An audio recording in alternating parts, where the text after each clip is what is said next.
సాయి భోజన్ ఇది ఒక అద్భుతమైనటువంటి కార్యక్రమం. మీ అందరి సహాయ సహకారాలతో అత్యంత అద్భుతంగా సాయినాథుడు ఏదైతే ఆయన భావన చేశాడో సంకల్పించుకొని ఆనాడు షిరిడీలో ప్రతి ఆదివారం గురువారం తాను స్వహస్తాలతో వండి 10 మందికి భోజనం పెట్టాడో ఆ సంకల్పాన్ని నెరవేర్చే కార్యక్రమమే సాయి భోజన్.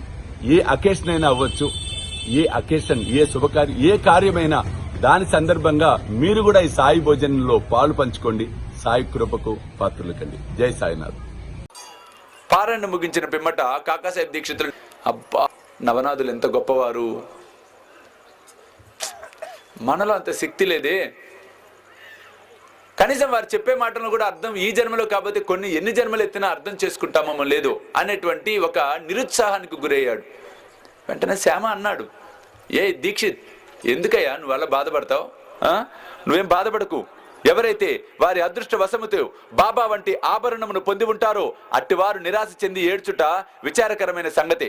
వారికి బాబా యందు నిశ్చలమైన విశ్వాసమే ఉన్నచో వారు నిరాశ పొందనేలా. నవనాథుల యొక్క భక్తి గొప్పదే ఉండవచ్చు, కానీ సాయిబాబా చెప్పలేదా, గురువుని హరినామ స్మరణ చేసిన వారికి అద్భుతమైనటువంటి స్థితి లభిస్తుందని. కాబట్టి మనమేం తక్కువ లేదు, మన బాబా ఏం తక్కువ వాడు కాదు. అంతే తప్పితే నవనాథుల గురించి బాధపడి నువ్వెందుకయ్యా నిరుత్సాహపడతావు అని చెప్పి కాకాసాహెబ్ దీక్షిత్తో శ్యామగారు చెప్పడం అనేది జరిగిందట. ఇది వాస్తవం. ఎవరు ఏదైనా అవ్వచ్చండి, ఎంత పెద్ద పండితులైనా కావచ్చు, అది వేరే విషయం. వారిని చూసి మనం నిరుత్సాహపడవలసిన పని లేదు. కారణం మనం నమ్ముకున్న బాబా సర్వసమర్థుడు. అందుకే అఖిలాండ కోటి బ్రహ్మాండ నాయక రాజాదిరాజ యోగిరాజా పరబ్రహ్మ శ్రీ సచ్చిదానంద సమర్థ సద్గురు సాయినాథ్ మహారాజ్ అంటున్నాం మనం. సమర్థ సద్గురు సాయినాథ్ మహారాజ్ ఏం కావాలంటే అది ఇవ్వగలడీన. భక్తుడిలో నిజమైన దృఢమైన విశ్వాసం ఎవరికైతే ఉంటుందో, వారి ఏ సత్సంకల్పం కలుగుతుందో దానిని ఖచ్చితంగా పూర్తి చేస్తాడు షిరిడీ సాయిబాబా. శ్యామ అదే అన్నాడు, ఎందుకయ్యా బాధపడతావు? బాబా అనే బంగారు ఆభరణం ఎవరి దగ్గర అయితే ఉంటుందో వారు నిరుత్సాహపడవలసిన పనే లేదయ్యా, నువ్వేం దిగులు పడకు దీక్షిత్, మనం మాత్రం తక్కువగా ఏమి లేం అన్నాడు. ఆయన ఈయనకి ఎక్కడ భావన కలగటంలా, ప్రేరణ.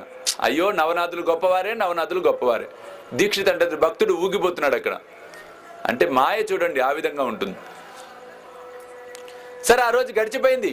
మొన్నాడు మరలా పారాయణానికి అందరూ వచ్చారు. కాకాసాహెబ్ దీక్షిత్ గారు పారాయణం చేస్తూ ఉన్నారు. ఈ లోపల అక్కడ ఒక భక్తుడు వచ్చాడు. అతని పేరు ఆనందరావు పాకడే.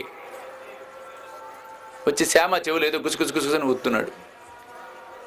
ఏం అర్థం కావటంలా.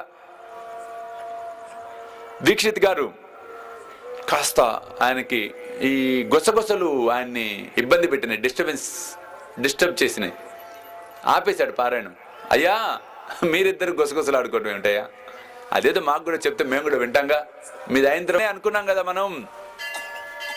రక్షకమైన భక్తి కావాలి, మంచి భక్తి కావాలి. గురువు యొక్క పాదాలను ఎల్లవెల్లలా పట్టుకునే ఉండాలి, వదలకుండా. అలా ఉంటే చాలు, మనం ఆధ్యాత్మికంగా ఉన్నతమైనటువంటి స్థితికి పోతామని సాయిబాబా పాకడే స్వప్నం ద్వారా చెప్తున్నాడయ్యా అన్నాడు.